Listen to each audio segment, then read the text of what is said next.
Hi, I'm Bob Sambol, and this is today's rare conversation with Alberto Lombardi. We're here at Bistro 31 in Highland Park Village. And Alberto has about maybe 8 different concepts here in Dallas, but we're going to hear a little bit about his incredible history in the restaurant business. So, Alberto, we've been trying to do this for a while, and it's just a very special day. The way I explain this is so we have a restaurant group in Dallas that we meet once a month for lunch. And there's lots of guys in the group, young, old. But I will say that, and I've told my wife this, that kind of when you speak, everybody kind of listens a little more than the rest of us. So I was very anxious to do this. So here you are. And how many restaurants do you have now? We have about 16. 16. And how many different restaurants. concepts? I haven't even counted. Okay. We have about 8, I think. Okay. 8. We have Italian, French, Latino, Greek, Chinese, Japanese, and we have 2 speakeasy. Okay. 2 speakeasy, yeah. This. Okay, so you grew up, you were born and raised, grew up in Italy. Yeah, I had the fortune to grow up in Italy. The culture is fantastic over there. But I grew up very, very poor, but very rich in love. My parents gave me so much love, I didn't know that I was poor. Wow. But when you were a young man, Yeah. and I always like to ask this question in 6th grade or 7th grade, and they said, young Alberto, what do you want to do? What did you tell them? At the time, we didn't think like this. Oh. There was no TV. we were outside almost every single day until dinner, play with everybody in between us and thinking about mainly sport. Mm-hmm. My things was about becoming a soccer player at the time, not so much about restaurant. Uh-huh. So when was it? Then at 9 years old, my good friend went to a seminary to become a San Franciscan. Okay. And of course, I wanted to go there. And once I went there, I stayed 4 years. They brainwash you. Wow. And I was supposed to become a San Franciscan priest. After 4 years, luckily, they threw me out. Is it from one thing or just a bunch of things? A bunch of things, Okay. And I went home, and I was, a lot of discipline on the seminary. I went to the opposite, no more discipline for anything for me, you know. And I started to work when I was 13. In a restaurant? In a restaurant, behind the bar. I started to work in different, as a waiter, as a busboy, in the kitchen a little bit. Right. Then at 16, I went to hotel school. It was supposed to be 3 years. Again, after 1 year, they threw me out.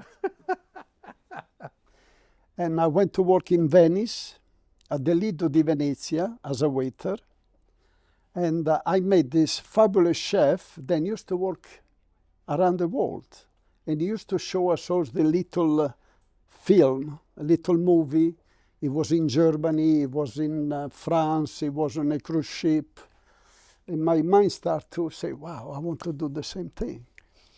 And the first thing is I left Italy when I was 17 and I went to Berlin, Germany. And I started to work as a busboy at the Hilton International. I lasted 6 months because at the time in Germany it was very difficult to be there. Around what years was that? 1967. Okay. The Berlin Wall, the whole Oh, yeah.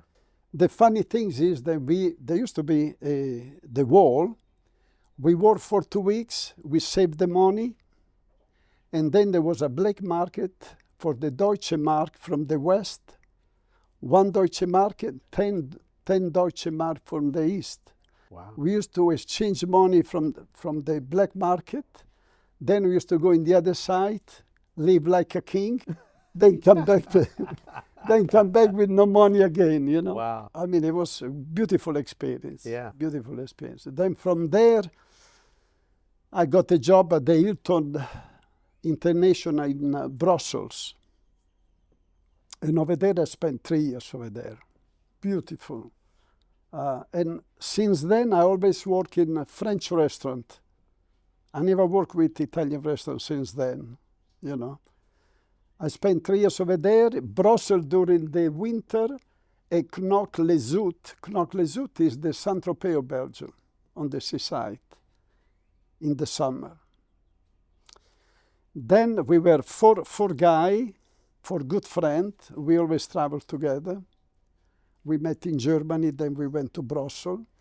We get up one morning, said, where we go? Let's go to Norway. And we went to Oslo. Wow. And we arrived there without a job. We find right away a job in the best restaurant. And we work only during the summer over there. We went April, May, June, July, August, September. We were supposed to leave. And we apply to go to work in a luxury line, cruise ship, the Sagefjord. 4 of us apply. The funny thing is, all the 3 of them spoke English, French, and Italian. At the time, I spoke only French and Italian. The interview was done by a Norwegian guy that spoke beautiful French.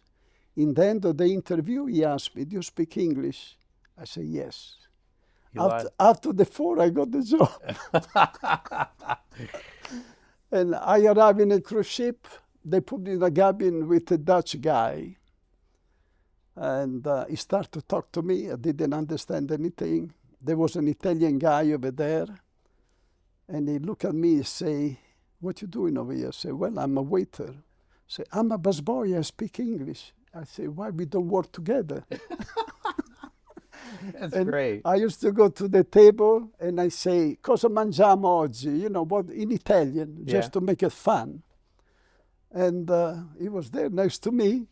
You know, I learned 1 word, 2 words, 3 words, and finally, and I stayed there 2 years. Wow. Then I decided to visit USA. One question. Were there any pretty girls involved with all these European cities? Oh yes, in Okay, good. I just want to make sure. every city. I learned French because I used to live with the girl for 2 years. Okay. English because the manager of the beauty salon from London, she became my fiancée. This was my first wife too. Wow. And I learned English over there. And then when I left the ship in Miami, I wanted to visit USA, not even with the intention of staying, just to visit. Yeah. I had no paper, and I found the most beautiful job in Dania, Florida. There used to be the best French restaurant called the Cordon Bleu. Yeah, sure. You know, Mr. and Mrs. Kaufman, the owner, I met them in Brussels. I used to take care of them in Brussels. And they gave me a job right away. We used to work with Tuxedo, Papillon. Oh, yeah. John Emmett was there almost every week at the time, you know. And this was only during the winter. In the summer, they were closing the restaurant. And my wife and I, my girlfriend at the time, we decided to visit California. And this is a funny story. I pick up a newspaper, they say, drive my car. I went to see this couple, they give us a car to go to San Diego. And I said to myself, wow, America, they give you the car, they give you car, the gasoline. I said, this is unbelievable, you know. Yeah. And I drove to San Diego with my wife and her friend. There were 3 of us. We arrived over there, pick up another newspaper, drive my car to San Francisco, and I drove to San Francisco. And as soon as I arrived there, I started to work on the best French restaurant called the La Bourgogne. La Bourgogne, this one. After 6 months, my girlfriend got a job in Dallas. A European hairdresser was in Preston and Forest. You know, Preston and Forest. And we came over here. And when I arrived in Dallas, there was nothing at the time. I mean, it was depressing. What year was that? I'm talking about 1974. Okay. I mean, it was... Yeah. Try to work in every place, but always been the type, if I go to apply for a job, if I don't like it, after 2 hours, I would leave. I love that. you know. And my wife, my girlfriend, she was starting to worry about because I was home all the time. Yeah. Finally, I went to work at the I went to work at the Pyramid Room as a waiter The Fairmont? at the Fairmont. Yeah. But there was a il tronco we call it. There was everybody used to share money. Pool. No The pool. pool. I used to put $400, $300, $500 every night. I go with $100. And I said to the food and beverage at the time was Cyril Isnard. And I said to him, this is a communist system. I Yeah. said, this is not the way that it's supposed to be. And they wouldn't change the system. Alors I left and I went to work at the Le Baron Hotel. You don't remember that? It was before my There was time. an Italian restaurant and there was a speakeasy on top. Very, very nice. I worked there for 1 year. Then the Fairmont Hotel called me back to manage the Venetian room. Whoa. And I managed the Venetian room 75, 76. Okay. I used to go and play tennis with Tony Bennett. We had Frankie Avalon, the Manhattan Transfer. I mean, it was fun. Oh. Very, very fun over there. Yeah. After that, I had a little girl, my first girl. And I said, my God, what do I do now? I need to open a restaurant. Yeah. And there was a restaurant, there was an old house on McKinney Avenue, and the restaurant over there was Jeremiah. I stopped to have a drink over there. I met the owner, not of the restaurant, the owner of the property, of the land, you know, Mr. Pardue. And we start talking, and he said to me, I can't believe it. I leased this place already twice. And now this guy, next week, they're going to close. I said, why you don't give it to me? Yeah. He said to me, how much money do you have? I said, I have $27,000. I had only 7,000. Okay. He wanted to see the money. Yeah. I borrowed $20,000 for a week, put him in the account. I love it. Oh my God, I love it. And after 1 week, I give it back. Yeah. You know, and I call the lawyer of the Fairmont Hotel. He say, let me help you out. You pay me when you make money. The accountant, the same thing. The electrician, everybody was working at the Fairmont. They come in and help me out to put together the restaurant. Wow. I used to go in the kitchen, prepare everything, and before opening, I used to change myself in a suit. And I created maybe the first restaurant, and the food was not the main things, was the atmosphere. Getting to know everybody. You know, that's what I learned pretty much traveling around the world. And people go out not so much for the food. Food become almost secondary. If you have both, it's fantastic, but mainly they want to go out and have fun, enjoy themselves. They need to remember. Many people, if they go out today, tomorrow you ask them, where did you go? What did you eat? They don't remember what they eat. They remember if they had a good time or bad time. Yeah. You know, Wow. that's. And since then, I opened 48 restaurants, kind of crazy. I used to have Orlando, Fort Lauderdale, Miami, Captiva Island, Atlanta, Phoenix, Las Vegas, Dallas. Only one concept at the time was Lombardi. Then I opened, the first one was January 24, 1977. 9/11 came in. I was ready to sell the company. I had Arthur Anderson, the accounting firm, due diligence in my office. 9/11 came in. I lost the sale, and my business overnight went down 60%. Because we were in tourist places, and everybody stopped traveling. Sure. Then I have to figure out how to get out of there. And I say, if I do more restaurant, I need to do it where people live, not anymore in tourist places.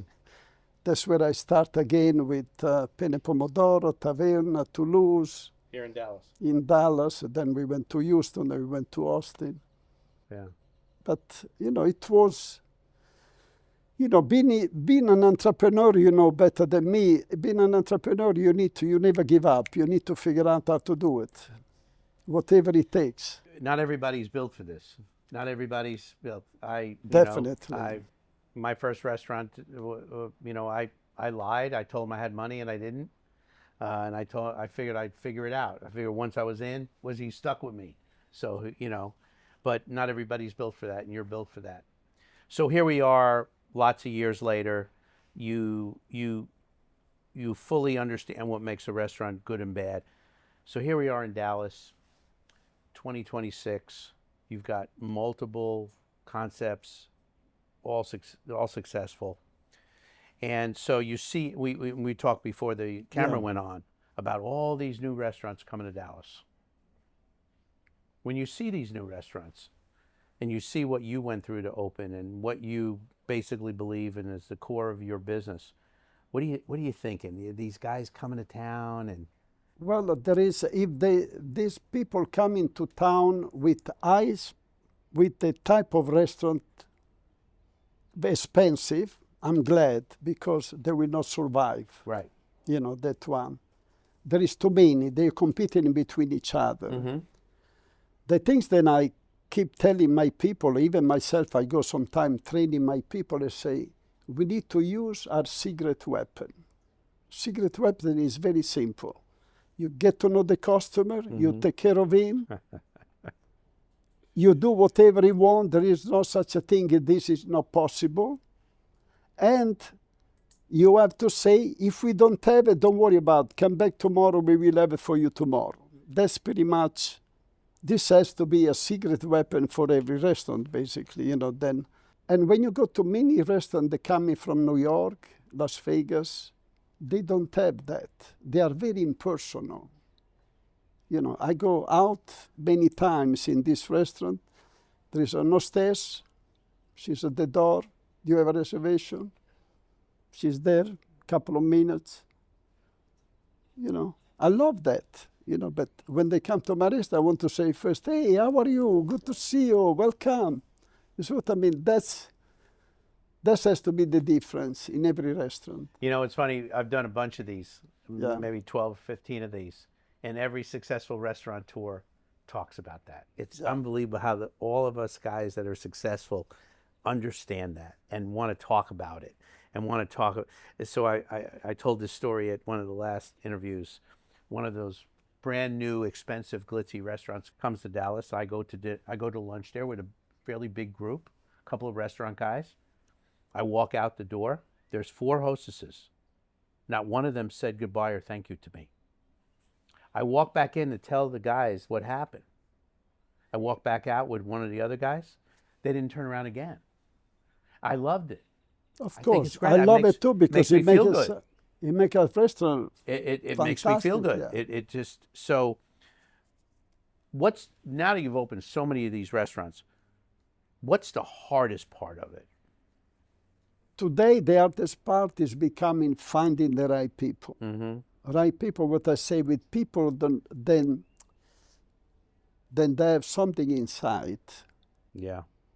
Mm-hmm. You see, when I always have a meeting with my manager, I always say, if you interview people, if you find somebody with terrific personality, something over there, I don't give a damn if they don't know anything about the restaurant. Just hire them because we can teach anything else. You can't teach someone to be friendly. Exactly. So if you find a friendly person, I can teach them how to carry a tray. I can teach them how to pour wine. That's the things, because, but in a restaurant business, you know very well, if you have a good attitude, even if you make a mistake, people will forgive you. Right. It's when the attitude is not there, then they will. How involved are you with your restaurants now? I mean, do you go in and just kind of hang out all night? Or you just go in for dinner? What's your feeling about that? Basically, when we do a new restaurant, I get involved with the design. Like in June, I'm going to China to buy all the furniture and everything else. Last time I went to Istanbul to buy everything. I mean, I get involved in everything. Then I get involved On the menu, definitely the menu. I listen to everybody, but I make the final decision because I've been in this business for so many years. I know what people like, not so much what I like, what people like. And I'm looking who is going to be the three manager and the chef. The rest, I leave everything else to somebody else. That's what I do. So I like to explain about when I'm looking for young managers or chefs. I explained, well, I have my general manager at Lemon Avenue and my chef at Lemon Avenue, both been there for a long time. And the way I explain to people about them is they might be scheduled off on, let's say, a Tuesday, and 4 o'clock comes, and I look up and they're there. They're at work. I said, what are you doing here? We look pretty busy. I thought I'd better come in and make sure everything goes all right. Can't teach that. Then you have a good guy. Come from the heart. It's got to. Neither one of them are perfect, but because I'm the only perfect guy, but they're not perfect. But you can't buy that. I'll take that over everything. Everything, that heart, that feeling that they have for the customer, where they, it's just like when we have busy nights.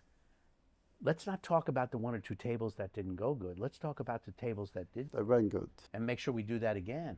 And it's hard to teach that, but when it comes from someone like you who automatically they respect your time and your how long you've been doing this, it's important to be involved. We still have about 115 people. They've been with me from 44 years to 15 years. Wow.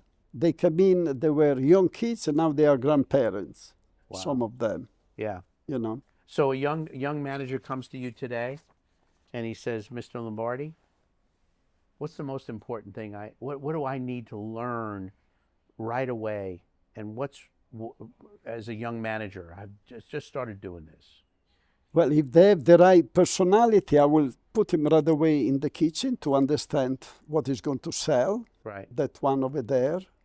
Then how to deal with, not only with the customer, but with his crew, with his people. Because when people say, who are the most important people in the restaurant business, everybody say the customer. Say, no. The most important people is you and your people. Yeah. Because if you can create the kind of atmosphere over there, the customer will feel it. You see what I mean? Yeah. That's the thing. They need to understand. Then, I don't like to have too many prima donna. You see, when you have a prima donna, it's difficult to create a team. Yeah. Well, yeah. I feel I'm the only prima donna. Because I used to play soccer, and there is a lot of prima donna. The team was not very good. That. So Dallas, again, let's talk about Dallas. Yeah. Is there anything in Dallas that we've got too much of or not enough of? I think we got too many steakhouse. I agree. Everybody wants to open a steakhouse. Right. I haven't done it yet. Yeah. I haven't done it yet. Oh, it's easy. You just open the doors. That's it. You buy meat. You stick it on the broiler. That's open it. the door. I'm telling you, even a knucklehead like me can do it. I think it's very difficult today because, especially in Dallas, next 2 years is going to be very difficult for everybody. We have no convention. Convention center is not be ready for another 2 years. We have no tourism, and we have only one pie, and everybody has to eat from this pie. Right. Meaning somebody, even if they like to come to me tonight, 3 nights a week, maybe they come only twice a week, or maybe once a week. Yeah. You see what I mean? Everybody is going to feel it a little bit, especially the most expensive restaurant. People that like Toulouse, Taverna, Penne Pomodoro, most of them, they stay pretty much the same because I can go there, spend $30 or I can spend $60. You see what I mean?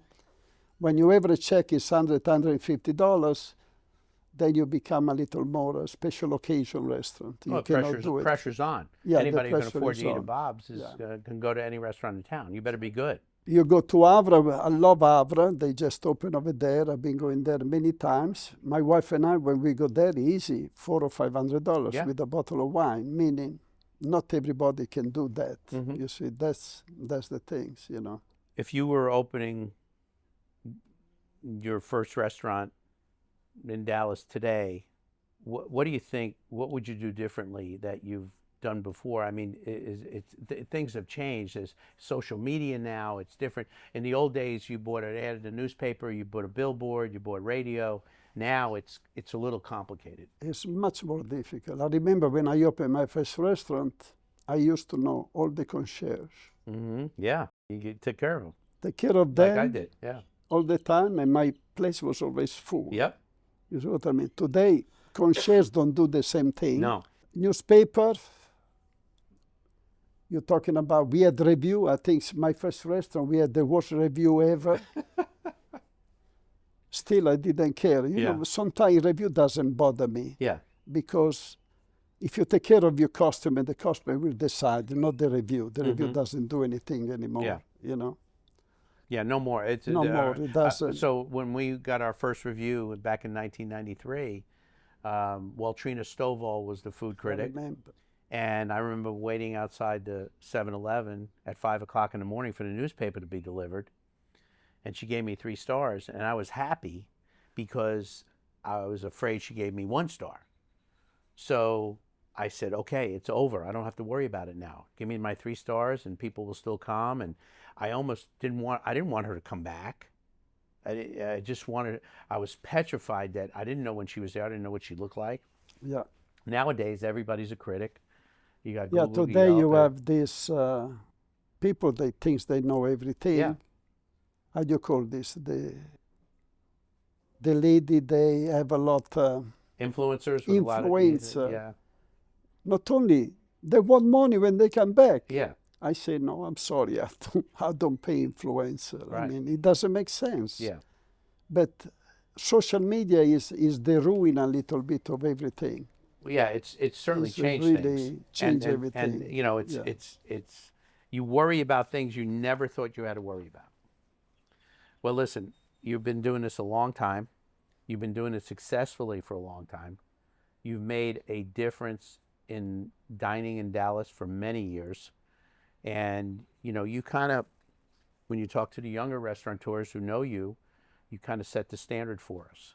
And we appreciate it. I appreciate your reputation. I appreciate how hard you worked. And the restaurants that you own are a good addition to the community, and not just a restaurant. They're there to do something. And we have 2 more coming up. Okay, what do you got coming up? Victory Tab. I'm doing a sport bar. Wow. You know, Tollway and Parker. It used to be Kona Grill. Oh, sure. Yeah, I know exactly where it is. Yeah. I'm putting a bocce ball. I'm putting a 2 simulator of Formula 1. Wow.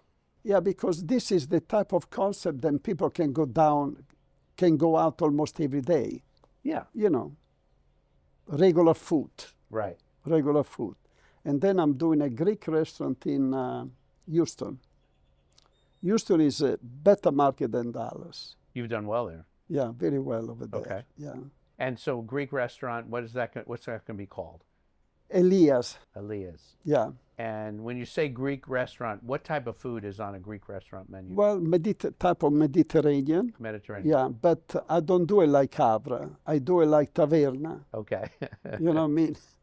I want you to come in. A lot. If you are even in jeans or Yeah. short or whatever, you know, Yeah. that's the type of Yeah. restaurant I'm doing over there. So is your favorite food still Italian food? I love Italian, definite. I love Greek food. Do you? Yeah, I love it. You been to Greece before? No. Unbelievable. Maybe on my anniversary I'll take my wife there. Yeah, it's a beautiful, beautiful place. I'm sure you will enjoy it. Yeah. And the food is amazing. It's amazing. So I do have to ask you. Yeah. You know, I understand you're doing a Greek restaurant and a French restaurant and Italian restaurant, but how on earth did you end up with a Chinese restaurant? This was with my wife. We always travel. We were in London and we went to eat in this beautiful Chinese restaurant called Parc Chinoise. Much more high standard, you know, people working with the white jacket, with the things, with the gloves. And I said to my wife, Dallas, I love Chinese food, but Dallas doesn't have anything. When you go to a restaurant, you don't know what you eat. Yeah. Plus, they all use MSG, then everybody gets sick. And I came back and say, I'm doing a Chinese restaurant. My wife say, what do you know about Chinese food? I say, nothing. Nothing. Why do you want to open? I think it's going to be nice. And what I did, I designed it with my designer. We designed it. Then I went to Las Vegas at the Wynn Hotel. You know the Wynn Link? Yeah. The best Chinese restaurant in the country. Yeah. I went to it 3 times. Then I invited the chef out. And now he's working with me. Wow. Well, my wife and I were in London, and we went to a restaurant called Kai in Mayfair. And we're going to go back next time we go to London. It was phenomenal. But if you go there, go see Parc Chinois. It's We'll amazing. look at that one. Amazing place. Yeah, very nice. Well, listen, you answered a lot of questions, but we have what we call rapid fire, where I ask you questions and you give me 1 or 2 word answers. You ready? Ready. Okay. Best martini in Dallas besides yours? Difficult for me because I don't drink. Oh, okay. Well, forget it then. Cancel that one. What's your favorite table in your restaurant? You have a favorite table in one of your restaurants. What is it? Well, I have downstairs at Bistro 31. Yeah. Over there is a nice table on the window, outside. Okay. Before you enter. Yeah. You like That's that? my table because when people come in, I get They to know see you. everybody, Yeah. say hi to everybody. Yeah. Okay. What's better, Italian hospitality or Dallas hospitality? I always consider Texas people not like Italian, like Romagnoli. You don't know the word Romagnoli. This is the region where I come from. Okay. Emilia Romagna. And there is a say that when you travel Italy and you stop and you ask for a glass of water, Right. they will give you a glass of water. When you arrive in Romagna, you ask for a glass of water, they will give you a glass of wine. You see? And I feel that Texas is the same. Yeah. Because when you are where I come from, you walk in the street, they say hi. When you come to Dallas, the same thing. Everybody say hi. They are very, very nice over here. Very nice. Yeah. Okay. Do you like a booth or you like to sit on a patio? The weather outside, but table. I don't like booths too much. Yeah, me too. Yeah.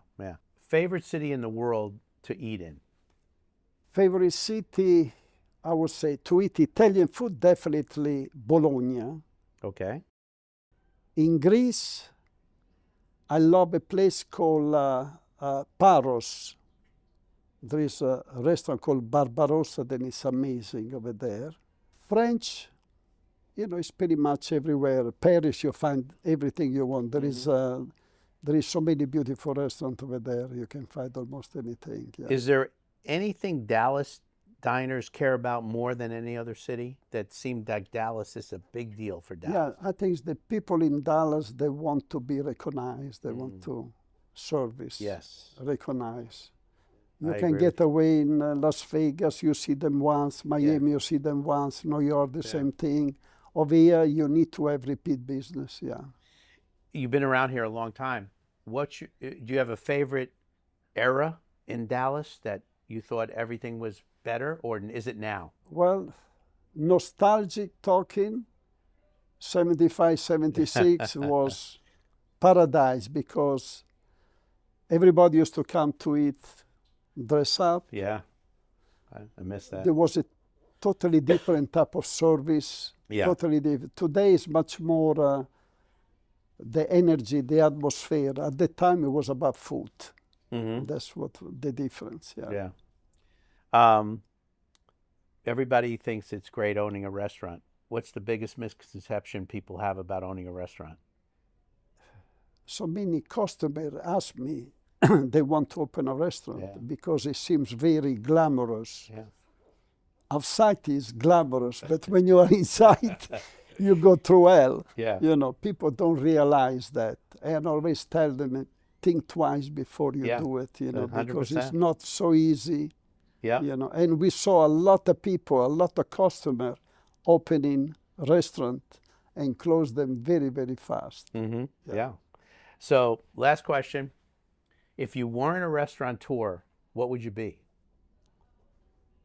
No, if I wouldn't be a restaurateur, definitely a soccer player. Soccer player. This was my Dream. since I was little. Yeah. Yeah.